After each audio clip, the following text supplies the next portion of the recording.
How's it going, guys? It's John here, bringing you another edition of the Team Gradelock Standard Market Watch. Now, let us talk about the standard market. There is a lot to look out for now. We have clan selection coming out literally tomorrow at the time of this recording, and there has been a crazy amount of buyouts that have been happening. With, of course, now that we have all of the over triggers that have been announced for overdress, there are a lot of speculations happening, and there's a lot of crazy fluctuations in the market because of that. But we're going to be going over all of that and more. And just know, guys, that if you like this style of content, just know that we will have our standard market watches every Thursday and every Wednesday, our premium market watches. Sadly, this will be my last market watch for the foreseeable future, but of course, that just means that the reins are going to be held back into Henry, and of course, he is going to be doing a fantastic job with them. But with that being said, guys, let us go ahead and jump right into this edition to see which cards are money, which cards are minus, and which cards are plus. So the first card I want to talk to you guys about today is Zero Mecha Warrior. Guys, I have been saying for the longest time that blue is a very strong color for this game, and Zero Mecha Warrior is going to be having amazing support in the future. So the current listing right now is just $15 for the single parallel foil with a market price of $7.50. And look at this, not even a single copy of the foil has been sold here, so you know that there's going to be some value there. And there's only one listing on the market. Guys, if you have any of the Zero Mecha Warriors lying around, I do recommend trying to put them into your bulk pile. Just try to see if there's any value there. And then this one, guys, has completely blown me away. Amarok Lone Avenger. Guys, this is an amazing card to get rid of any fort bursts for your opponent, and it's only at $7.75. Market price currently is 87 cents with $2 currently for the foil version, but there is only one listing on the market. Guys, if you have been watching my market watches, I have been telling you guys, Amarok Lone Avenger, very good card for green, and of course, very good card overall for this game. Going right along the hype train, guys, we have Fafnir Volatile Fire 2050 on the market. Guys, this is an amazing red card with an amazing effect, and there's only one listing left. Buyouts have been going crazy, guys. Stimulus checks abound, and of course, people are pumping money into the game now. And then the last card I want to go over with you guys is Darion Brutal Enforcer, a key and very good card for yellow, and of course it is only a rare, going for $10 on the market. How much you guess there's only one listing? Hey, look at that, only one listing on the market. Guys, it is an amazing card. And yeah, guys, that's my market watch for the week. Overall, very impressed by everything that's been happening. And of course, guys, as I've been saying, keep your eye out on very key cards for these decks. Blue is looking really good right now. Green is looking good right now. And of course, guys, if you like this style of content, just know that every Wednesdays will be our Dragoborn Premium Market Watches, and every Thursday, our standard Dragoborn Premium Market Watches. But with that being said, guys, my name is John. Hope you like my market watches, and I will see you guys next week. April Fools! All right, boys, jokes aside, let's actually talk about the market now. Of course, just keep it know that it's all in good fun over here. So let us look at the listings for the market. So as you can see here, this is what we have for the Clan Selection Volume 2.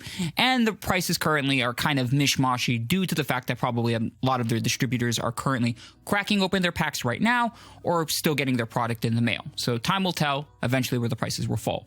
But just looking at the current listings that we have over here, you can currently see that there are not that many SPs currently on the market, which kind of makes sense. SPs are a very hot commodity and they usually are some of the first things to go, but eventually they will be springing up on the market, so just keep your eye on them. I'm putting my money on some of the more expensive SPs, being Dauntless Drive Dragon and Pure Heart Jewel Knight Ashley.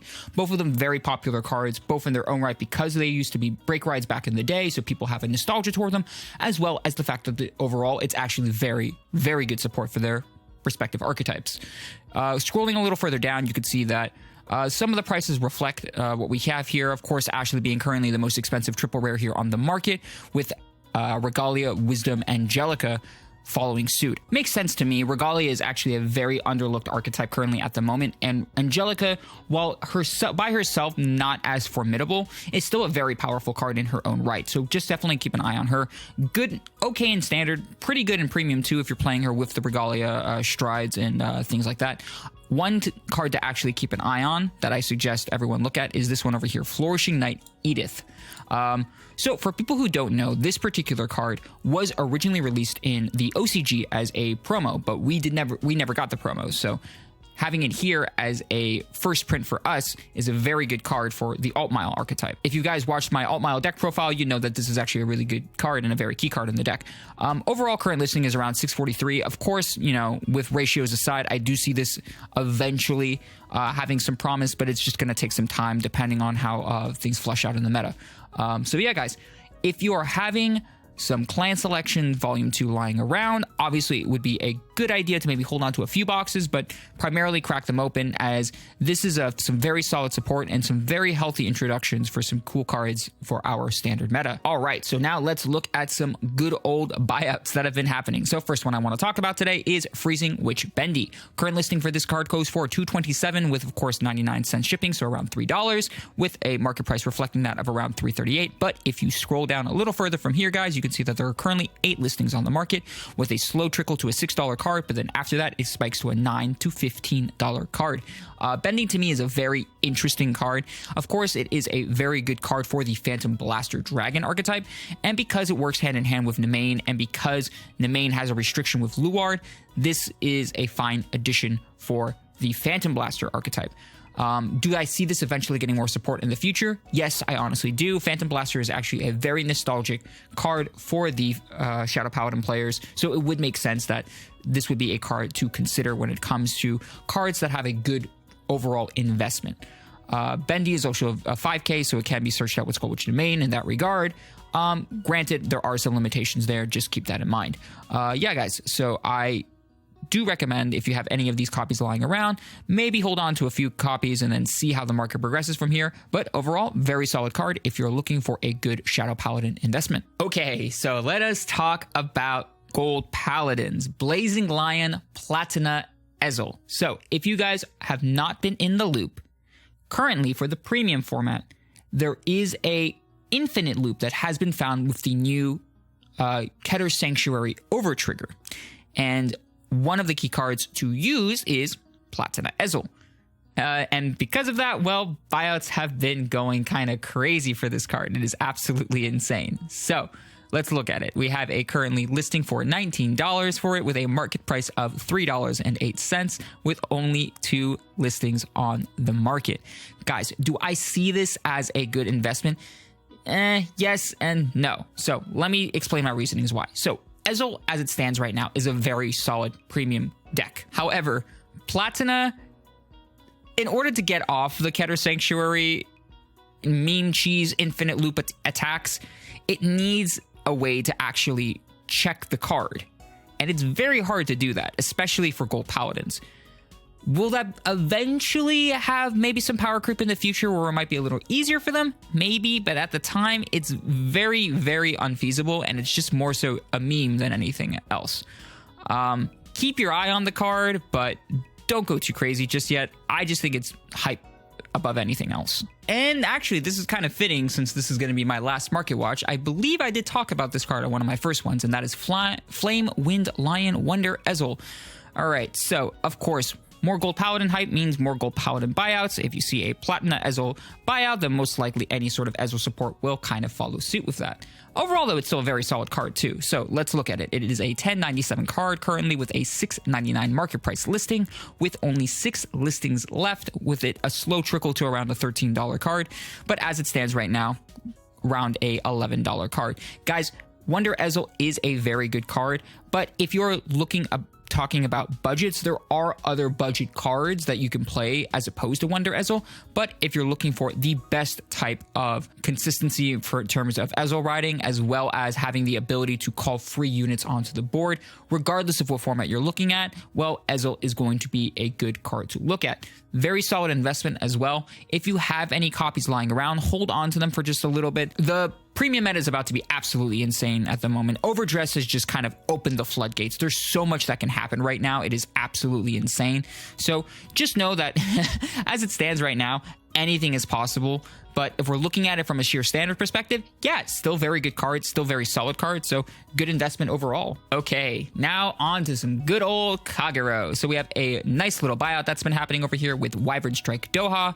Current listing for this card goes for around $16 to $17, and if we scroll down, you can see the market price is $7.91 for this card, with only 6 listings left here on the market, with a slow trickle to around an $18 to $19 card, but then spikes to a $20 to $25 card. Now, let me talk about Doha. Doha is a very, very good card for the Blade Master archetype. And if we're going around that route as well, just keep in mind that Blade Master with Dauntless Drive Dragon is a very, very good combo for Kagero. I personally think it's one of the stronger grade 3s, backup grade 3s to ride in contention with Dauntless Drive Dragon. And because of that, I think a lot of people agree in that sense. Very good card as well, just for the sheer fact that it can grab a free unit onto the board, which Kagero can't do because they're more of a control clan. So with that in mind, I definitely see a lot of potential for this card. If you have any copies lying around, definitely try to get rid of them if you can now. Blade Master to me seems more of a niche archetype than anything else, and I see more, if anything, Overlord support in the future with a slow trickle into Blade Master. But of course, you know, we're talking about support. We're thinking more about, you have to think Dragon Empire now, less than actual Kagero itself. Maybe something around V Collection, but overall, still very good card to keep an eye on. All right, moving right along, let us talk about Aqua Forest now. So let's take a look at one who surpasses the storm, Thavas. So we currently have one listing going on for around $6 with a market price of $3.37. And if we scroll down, we can see that there are only 4 listings here on the market, with a slow trickle to around a $6 to $8 card. And then after that, it spikes to a $10 to $11 card. Thavas to me is interesting. Again, I'm not going to tout that saying I am super Aqua Force Galaxy Brain over here, and I know every single type of play you can do with it, but I do know that Thavas itself is a very solid card. It needs a lot of setup, in my opinion. It's still a very good card in terms of being able to deal out a lot of aggression to your opponent, as well as a lot of pressure to your opponent because of the additional drive that it provides. The only thing I see as a negative thing is that if we're talking about a long-term investment, I personally think it's a good card to keep an eye on. But when I think of Aqua Force personally, I think more so of things like Maelstrom, Tetra Drive Dragon. Thavas definitely is a very popular card. It's just, I personally think just looking at this, there's a lot more to work with in terms of support, maybe.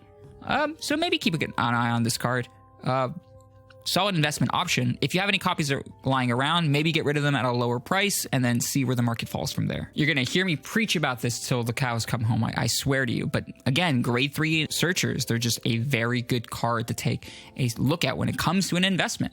So let's look at another one over here. We have here Mini Belly over here going for around $8.21 on the market with a market price of $6.73. And if we scroll down, we can see that there are only 5 listings left on the market, with a slow trickle to around a $9 card and then spikes to a $15 to $16 card. Now, personally, when I think of Great Natures right now, I do think primarily of Hamsuke hype that is happening, but that does not mean that Mini Belly is a key card to look at. I see it more as people thinking of a long-term investment when it comes to Big Belly support, as well as things such as Isabel support. Both are very good in their own right, and Mini Belly is a key facilitator for both of them to be able to accurately ride a grade 3 that you are looking for. Also, basically free an additional 5k, because the only requirement is you need a unit on an additional rearguard circle, so free beater in that regard as well. So very good standard support in that regard. Another card to take a look at over here, just going right into it, we have Valkyrie of Recollection Padmini. So current listing for this card is around $13. And if you look over here, you can see a market price of $9.15. And if you look slowly down, you can see that there are only 7 listings left on the market. This to me makes a lot of sense, okay? When we're thinking about Neonectars in general, I think of 2 main powerful archetypes in the standard format. I think of the recent clan selection support card, as well as Asha, both very strong in their own right. And then if we shift that over into a premium perspective, I actually see that the Asha Token Rush deck is doing very well at the current moment, and Padmini is a good facilitator in order to help search out your key grade 3. In both aspects, if you think about it. Padmini is a very solid investment, guys. If you have any of these, I do recommend to hold on to them. If you have any grade 3 searchers lying around, just in general, guys, hold on to them. They will make you a good, solid investment. Even if the cards are not being looked at right now, and it seems that the market is fluctuating downward on them, eventually, if Bushiroad does not support or reprint these, then they will have a good investment for you. This one to me was just absolutely hilarious. I mean, yes and no, I guess, but holy moly. So Malk of Malk is been completely bought out the market, guys. I'm not even talking about low listings, nothing. Just it's gone. It's off the market. Lowest market price at 1871, and look, nothing here. Absolutely nothing here. Now, when I think of Angel Feathers, right, of course, Gavriel is the deck to beat. It is the menace right now of the standard format. And Malk of Malk, while in itself not as powerful as Gavriel, is still a solid deck in its own right. And if Bushiroad ever comes along with their giant banhammer and decides to completely restrict something like either Gavriel or Hemiel, if they choose to choice restrict them in that regard, then Malk of Malk is a very solid deck to look into if you're an Angel Feather player.